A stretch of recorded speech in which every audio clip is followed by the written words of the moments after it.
India পুরোপুরি চুদলিং পং। বাংলাদেশে গত কয়েক মাসে সবচেয়ে আলোচিত কথা ডায়ালগ চুদলিং পং। ইন্ডিয়া আজকে সত্যি সত্যি চুদলিং পং হয়ে গেল। এখন আপনারা বলতে পারেন আপনি একজন ভদ্র মানুষ, আপনি কি সব শব্দ ব্যবহার করেন ভাই।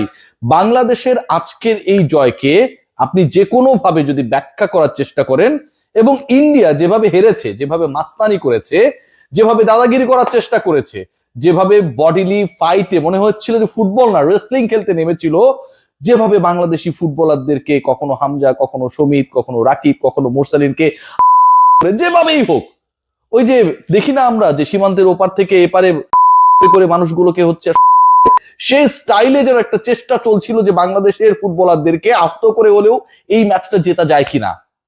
তাদের এই পরাজয়টা আমার সেই ডায়লগ কি মনে করিয়ে দেয়, চুদলিং পং। 1-0 গোলে হেরেছে। বাংলাদেশ দল যেই জিনিসটা করতে পারে না সেই জিনিসটা করে দেখিয়েছে, অনেকটাই যেন করে দেখিয়েছে ঢালাই স্পেশাল সিমেন্টের মতো।